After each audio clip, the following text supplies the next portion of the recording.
Hello there, guys, and welcome to another monthly trophy update for the month of June 2023. We're so close to our first year on YouTube, guys, doing these trophy hunting reviews. It's been an amazing journey so far. I've been playing a bunch of different games, getting platinums, and it's been a lot of fun. Let's continue this journey for another year, guys. You can see by the comparison here that we do have more platinum trophies to talk about, but there is one platinum trophy here that is going to be the outstanding trophy of this episode, guys. So stick around to see what it is. You can also see that our completion percentage has now past 70%. Yes, firmly in that 70% camp now. And I do think going over the 70% threshold is a really solid signifier for your profile. Now, let's get into the trophy log. And you can see already that we're in the trophy log, guys. And even right now, you can see some new games, but we will get to those.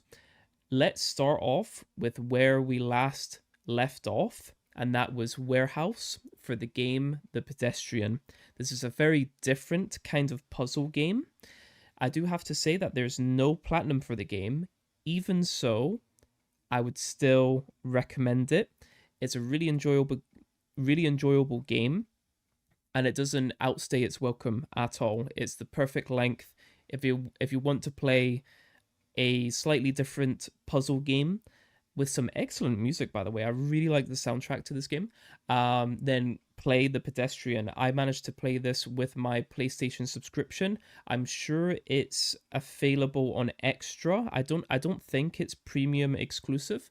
So give it a try, guys. And you can see by the rarity of the trophies here that most people got them. So if you finish the game, you'll be able to get all of the trophies. So yeah, highly recommend.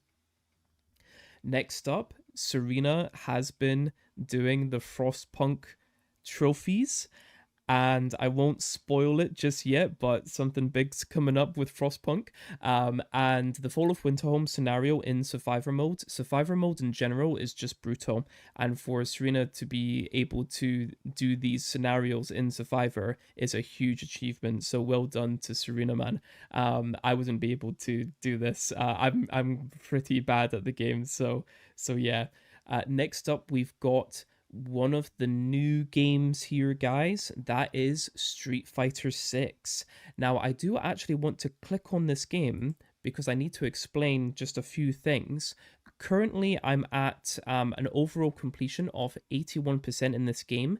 In the base game, I've got 74% completion. Now, you can see because I'm using the PSNP Plus extension, it's showing me that there are unobtainable trophies, and currently the platinum is unobtainable. The reason being is these three trophies here. The Street Fighter 6 matchmaking kind of servers for tournament mode have been quite unstable. So that means people haven't gotten the chance to actually play much of the tournament mode. It was live for maybe a day or two, and then they decided to go under maintenance, and that's that. I think it's been under maintenance for maybe a good couple of. I want to say maybe a week, 2 weeks. So yeah, so we need to wait for those. For the tournament mode to come back to get these three trophies here. But while we're at it, I might as well go through this game because this was a highly anticipated game for me, and I have been enjoying it so far. Most of these trophies here are pretty doable. It's specifically winning a bunch of certain game types. So, for instance, winning 30 Battle Hub matches. There's actually one for fighting 100 Battle Hub matches, and you don't actually need to win those, but there are specific win criteria and play criteria. You just have to play the game a lot online. And what's interesting about this game is the game is split up into three main categories. So you've got the Battle Hub, which is the base game. That's like the main way that you're gonna play the game. If you're only interested in getting the platinum, but you've also got World Tour and Fighting Ground. World Tour is the main single player aspect of the game, and I have fully completed it. And it was a really fun time. Don't sleep on the World Tour. Most Street Fighter players only interested in the competitive side, it feels like, and kind of like the online play. But the single player in this game is really solid, and it is definitely worth playing and going through it. Fighting Ground is just your main online kind of ranked style game mode. If you played Street Fighter 5, then you'll be very familiar with Fighting Ground. It's very cut and dry. Play some ranked matches, play some casual, but there's also specific ones here about doing the tutorial modes, the character guides, and I'm pretty sure there's trials as well. So doing all of those will net you these trophies here. The World Tour ones were pretty doable. I'm so surprised that only almost 20% of players have actually finished the campaign in the game. I would definitely recommend the campaign. It's really fun.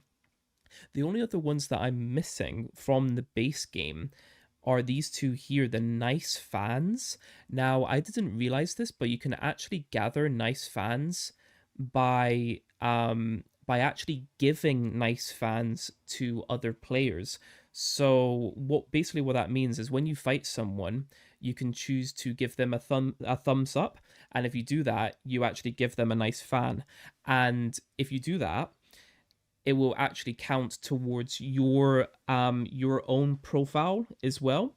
So if you just do that enough times, from my understanding, you can actually get the 200 and the 600 fans semi efficiently. Now, I'm sure there is actually a hard cap on how many nice fans you can actually give out.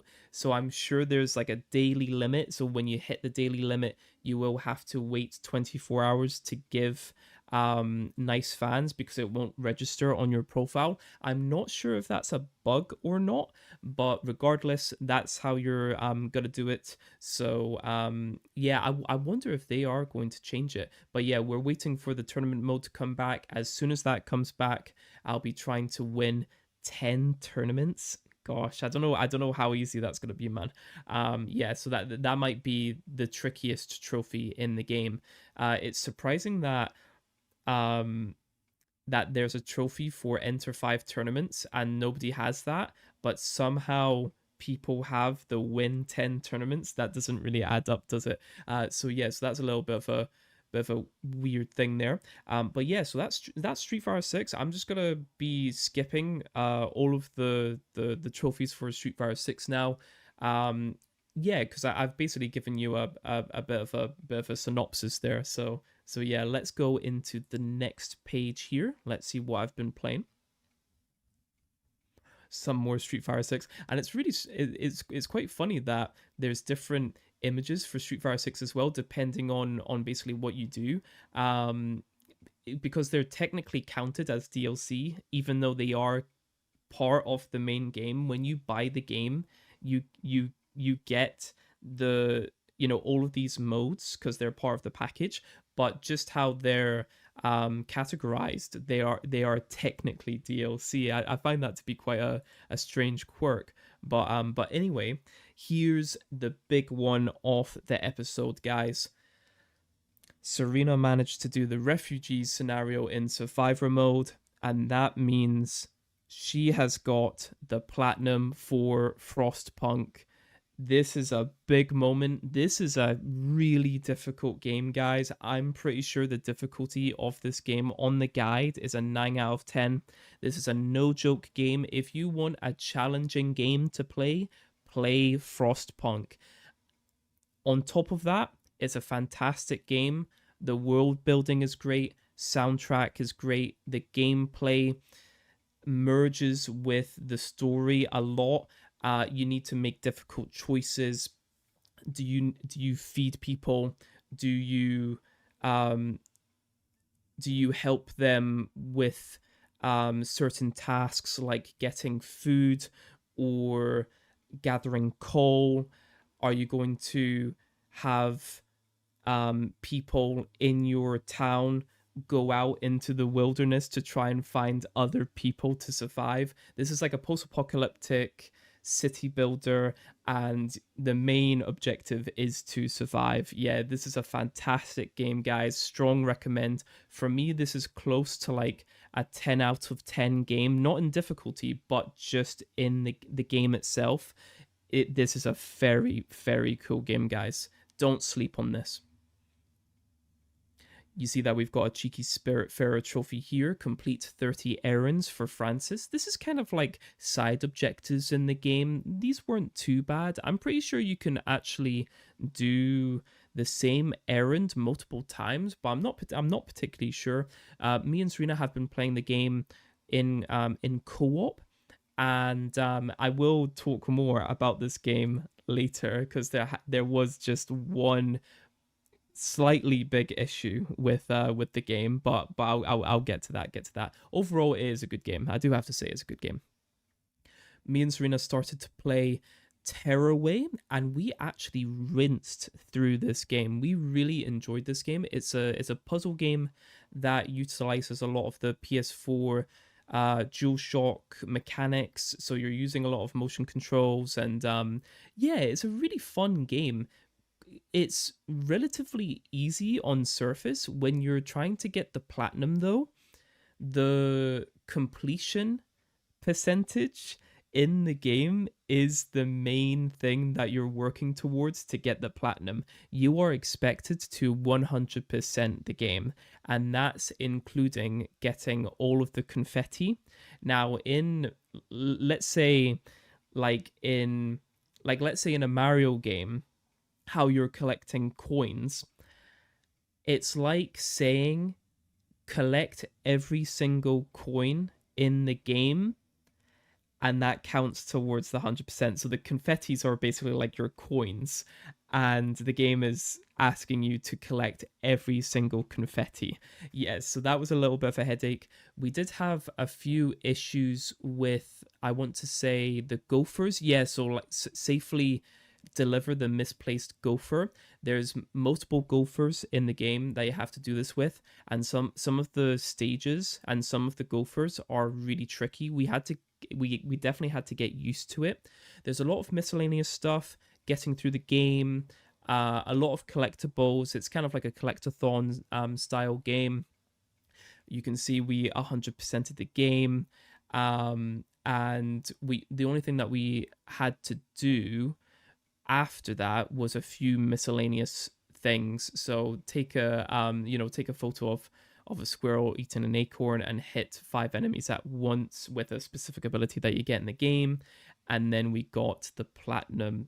I would recommend the game. I don't think it's a strong recommend, because if you're the kind of player who doesn't like collectibles, then you are not going to like the game at all if you're trying to go for the platinum. But just as a casual experience, it was a really cute game, quite simple, challenging at parts, and it was just that perfect balance of casual and challenge in the game. So yeah, I would definitely recommend the game. Definitely recommend. Got some Street Fighter 6 ones here and bomb. Spiritfarer. Right, we got the platinum for Spiritfarer. Kind of similar to Tearaway in the collecting aspect. But Spiritfarer is a completely different game in its in its design. It's it's like a combination of Stardew Valley and kind of like your 2D styled platformer. The main objective of the game is to befriend spirits that you find, get them on your boat, and have them pass over to the other side. So the main overtone in the game is death and how you deal with death. And it's very death positive, and you do rarely see that in games, that kind of theming, and I really appreciate that. Now, I really enjoyed the game playing co-op with Serena. Um, However, there's one trophy that made this platinum journey take forever. Right. So it's this one here, Stoked. Make all spirits reach an ecstatic mood at least once. We knew about this trophy from the very start, and this was the main one to work towards. All of the other ones are pretty, self-explanatory, fully improving people's houses, doing miscellaneous stuff, collecting certain things, resource gathering, all of that kind of stuff. With the ecstatic moods, you have to kind of hug spirits to get their mood up. You need to feed them their favorite food. There's also specific things that you can do that will boost or lower spirits' moods.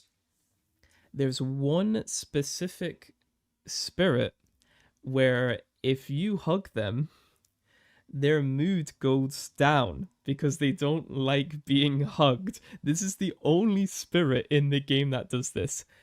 Also, this is the biggest one. That same spirit, if you fully improve their house, they don't get a mood boost. The main thing you do to improve spirits' moods is improving their house. So, that spirit, you need to not improve their house. I didn't realize this when I improved their house. We tried to get them to ecstatic mood, but because we improved their house, it was going to take forever to get them to that ecstatic mood, and it just seemed like it was impossible. We were feeding her the same, her favorite meal. We were doing, the miscellaneous stuff that would boost their mood, but for whatever reason we just could never get that ecstatic mood. You can't undo the change of the house as well, so it was a permanent thing that we couldn't change. We tried to revert to a different checkpoint, but it was still the same. It was still the same improved house. So we kind of screwed ourselves over. What that meant was we had to do basically everything else in the game and then make a new save file from scratch. We had to get every single spirit again to ecstatic in another playthrough, and I'm pretty sure it took us maybe an extra 20 hours, maybe like 18 hours to do that. So yeah, a good couple of play sessions to do that. Don't make that same mistake, guys, if you're going for this game. It's very easy to mess this up. Just note that there's a specific spirit nearing like the end-ish of the game that you just need to look out for. So if you're interested in the game, please look into it. Please understand that it's just that one spirit that will take you a long time if you mess up. So yes, but even so, playing the game again was quite nice. And yeah, recommend the game. Very cool game. Love the theme in the game. I love the characters in the game. Yeah, definitely recommend.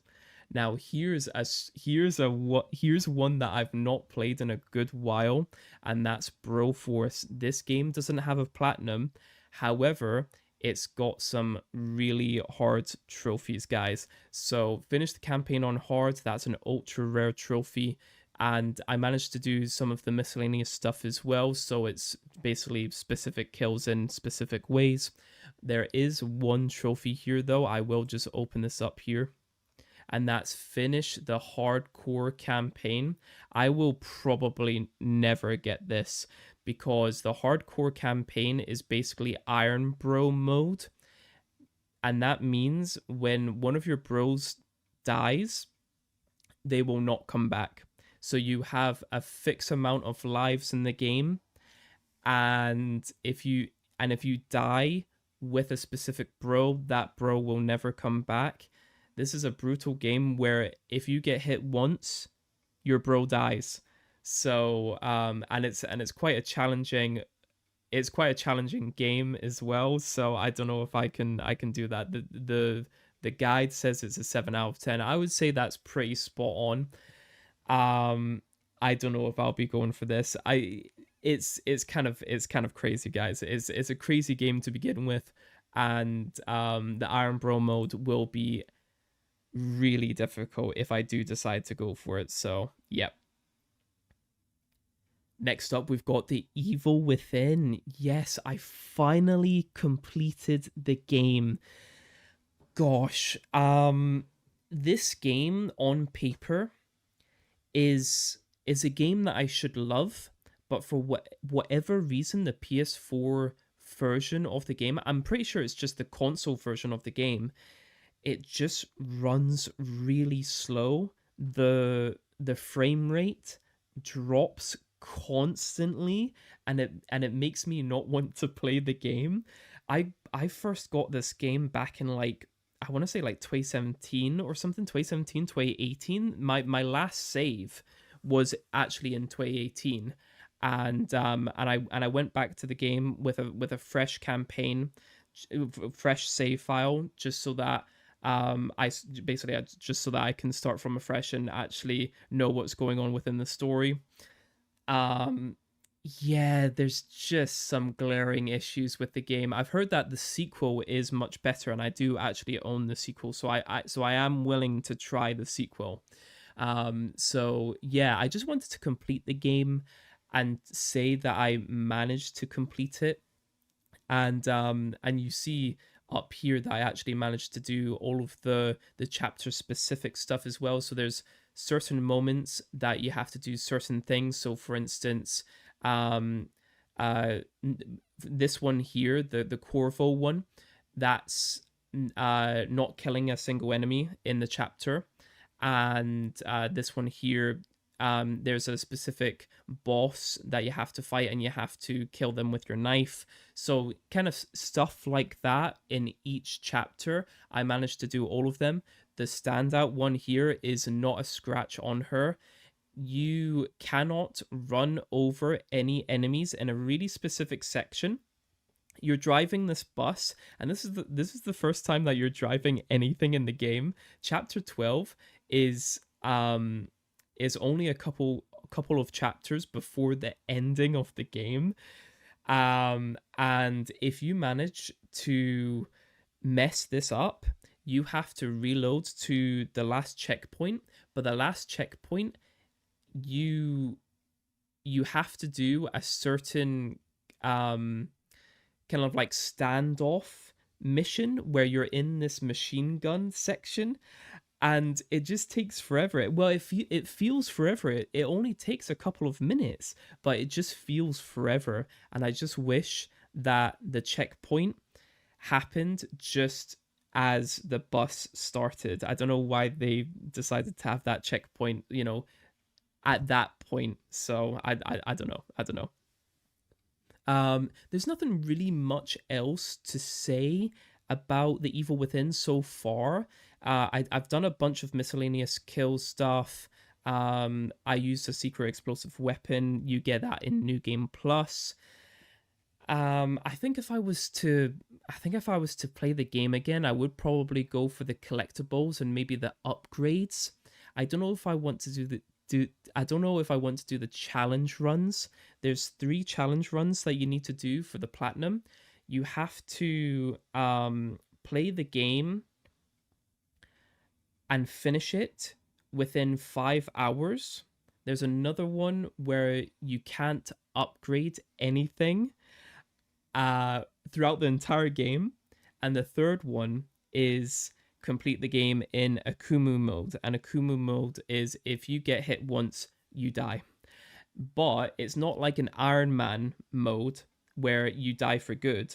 It's you die and then you get and you just revert to your last checkpoint. So it's not too bad, but it is pretty brutal if you keep on getting hit. So yeah, I do have to give a little quick shout out to Borderlands here. We've started the one of the campaigns. I'm pretty sure it's the General Knox DLC.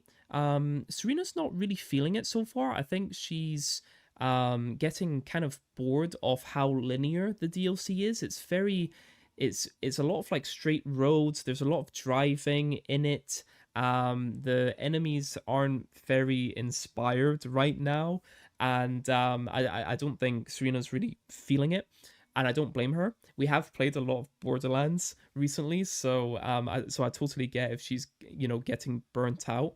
But for me, I want to at least finish the DLC because I've actually never played that DLC. I've only played the base game back in the day. So it would just be really nice to get the DLCs under our belt, and yeah. And the only other thing that I can say is the top ones here is specifically the DLC as well for Borderlands. And yeah, guys, that's been the monthly trophy update for June 2023. I hope you guys enjoyed, and I will see you in the next one. Bye bye.